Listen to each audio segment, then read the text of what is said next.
नमस्कार, मैं रचना शर्मा चढ़ती कला टाइम टीवी देख रहे सभी दर्शकों का स्वागत करती हूं। आप देख रहे हैं हरियाणा के विशेष समाचार।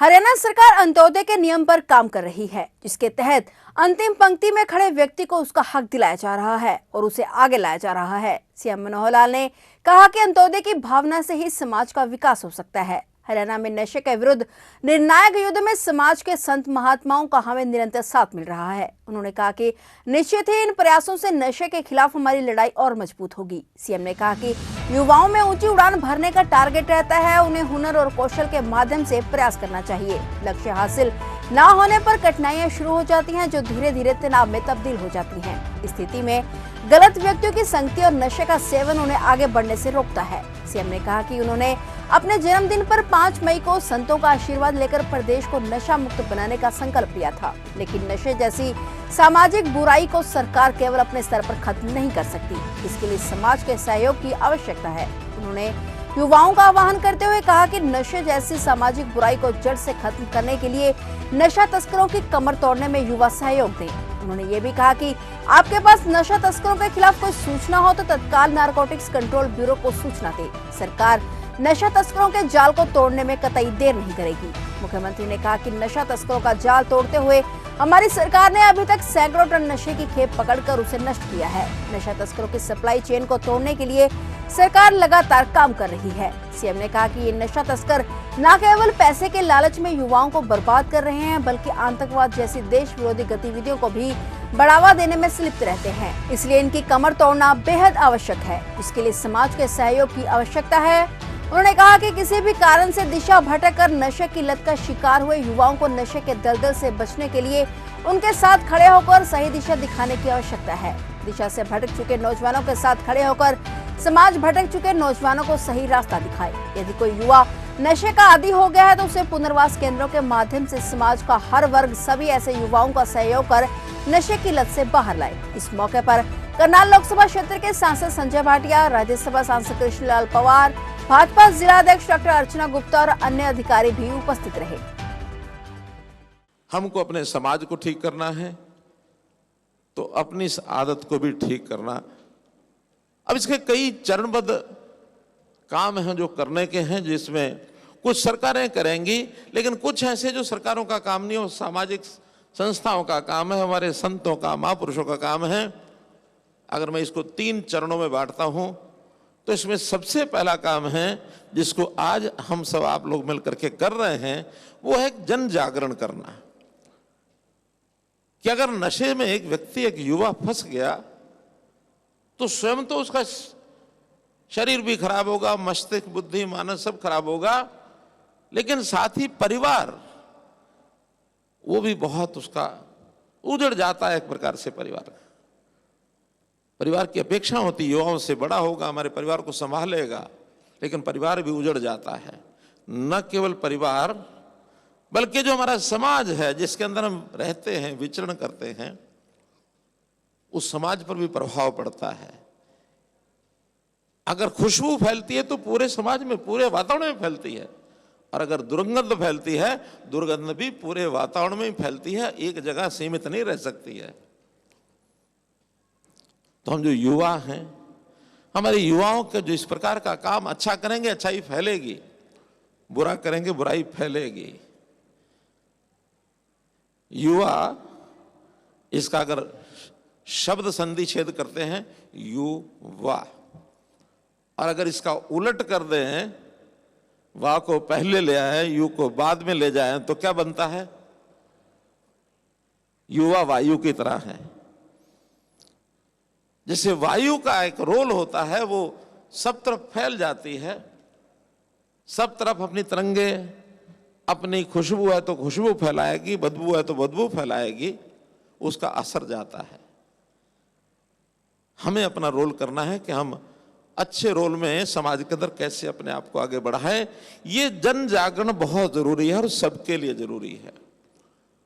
वायु ठीक गति से चलती है, युवा एक वेग का नाम है, वायु के वेग का नाम है, ठीक गति से चलती है, सबको सुहाती है, अच्छी लगती है।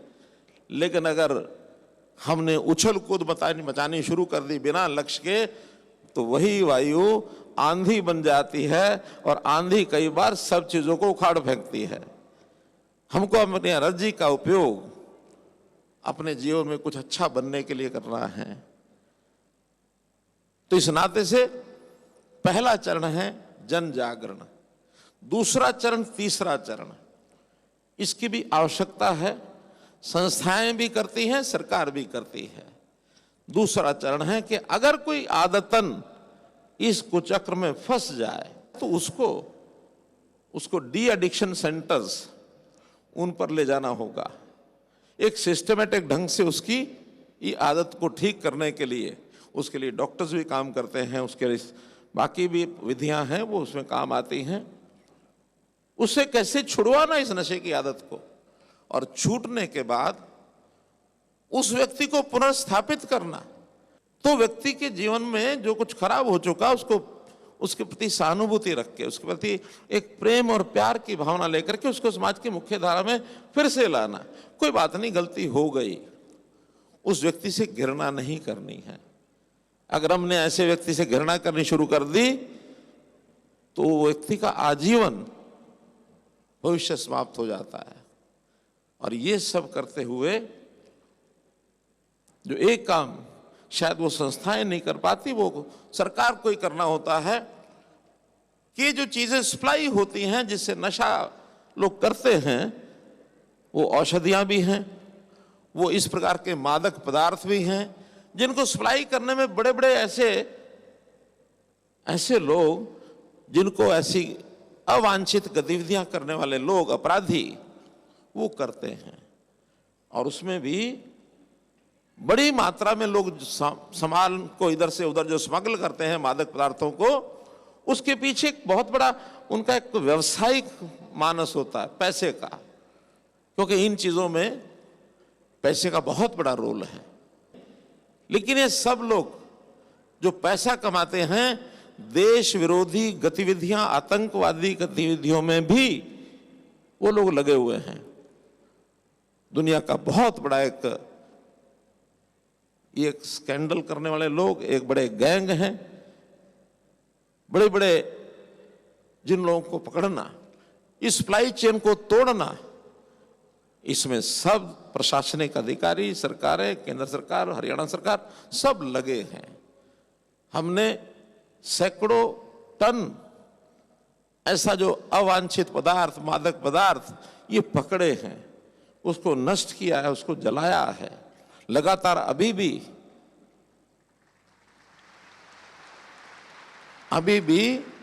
एंटो नारकोटिक्स ब्यूरो हमने जो बनाया वो इस काम में लगा हुआ है।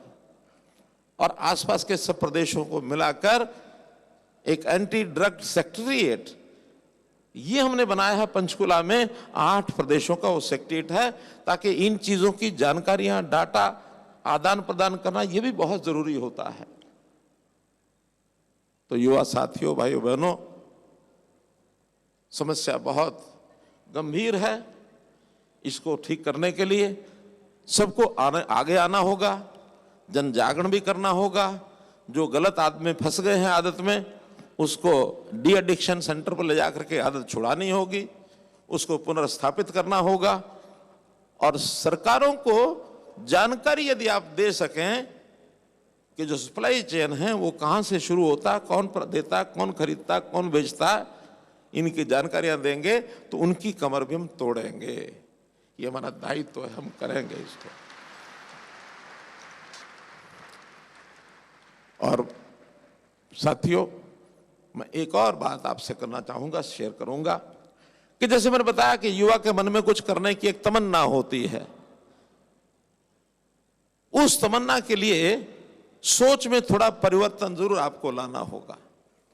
अभी हमारा युवा क्या सोचता है कि मुझे क्या बनना है, वो ये सोचता है।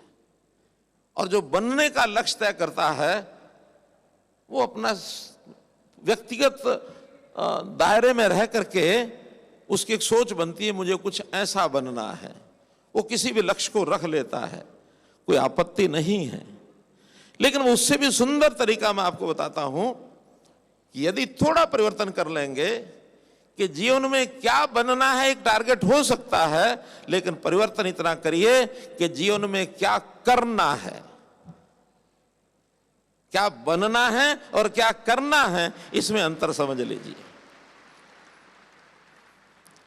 हमने भी अपने यौवन में, जब मैं कॉलेज में पढ़ता था, ये 1970 से लेकर 80 तक की बात है, उस दशक में ये विचार हमारे मन में भी आते थे। क्या बनना है, कहीं दिमाग में आ गया कि डॉक्टर बनना है। उस समय डॉक्टर बनना एक गांव के विद्यार्थी के लिए बहुत बड़ी बात होती थी।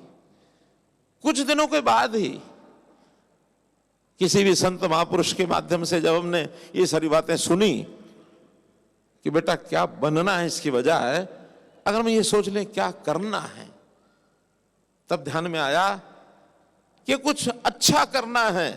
क्या अच्छा करना है, उसके सोचने में कब कौन सा अवसर मिल जाए मालूम नहीं, लेकिन ये समाज मेरा है, मुझे जो कुछ करना इस समाज के लिए करना, इस देश के लिए करना, व्यक्तिगत रूप से मैं कुछ बनूं ये कोई बहुत जरूरी नहीं है।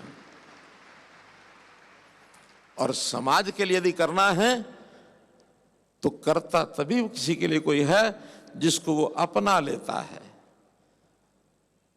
बड़ा अच्छा लगता है कि हम सब जितने लोग यहाँ बैठे हैं, और चाहे यहाँ से पूज्य माता जी की तरफ से या किसी की तरफ से जो प्रवचन होते हैं, तो कहा जाता है ये हमारा एक परिवार है। यही भावना चाहिए, यही भावना चाहिए कि हम परिवार हैं।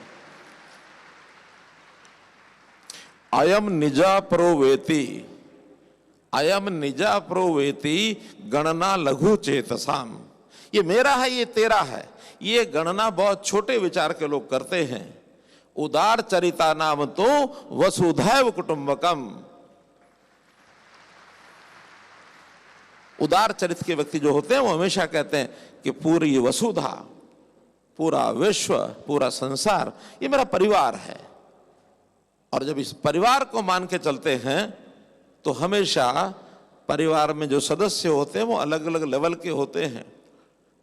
कोई थोड़ा कमजोर होता है, थोड़ा मध्यम वर्ग का होता है, थोड़ा अच्छे स्तर पर भी पहुंचा हुआ होता है। हमारा समाज भी वैसा ही है। समाज में जो थोड़ा कमजोर हैं उनको कैसे आगे बढ़ाया जाए, कैसे उसको ऊपर उठाया जाए, कैसे उसको मुख्य धारा में लाया जाए, ये तभी विचार हो सकता है जब सबको हम परिवार मानते हैं। ये तभी होता है। हरियाणा सरकार में हमने एक उसके लिए शब्द दिया है अंत्योदय, अंतिम का उदय। जो अंत में एक पंक्ति में खड़ा है उसको सहायता करो, उसको आगे लाओगे, फिर जो बाद में अंत में है उसको सहायता करो, फिर अंत में उसको सहायता करो, अंत वाले को आगे बढ़ाते जाओ, सब मुख्य धारा में एक दूसरे के नजदीक आ जाएंगे। कि डॉक्टर अंबेडकर जी ने जब देश का संविधान बना उस समय यही बात कही थी कि समाज में कुछ वर्ग ऐसे हैं जो किन्हीं कारणों से पीछे रह गए हैं। कारणों में जाने की आवश्यकता नहीं है, लेकिन उनको मुख्य धारा में जोड़ो, उनको आगे लाओ, उनको थोड़ी सहायता की जरूरत है। कमजोर व्यक्ति, उसकी क्षमता इतनी नहीं होती कि वो अपने आप प्रतियोगी बनकर के आगे बढ़ सके। उसको आगे बढ़ाना है, थोड़ा पुश चाहिए, और थोड़ा पुश देंगे वो भी हमारे साथ आके खड़ा हो जाएगा। तब है हम परिवार के लोग, तब है हम एक। तो ये थे हरियाणा के विशेष समाचार, और नए समाचारों के साथ फिर से हाजिर होंगे। तब तक के लिए देखते रहिए चढ़ती कला टाइम टीवी, और अब मुझे दीजिए इजाजत। धन्यवाद।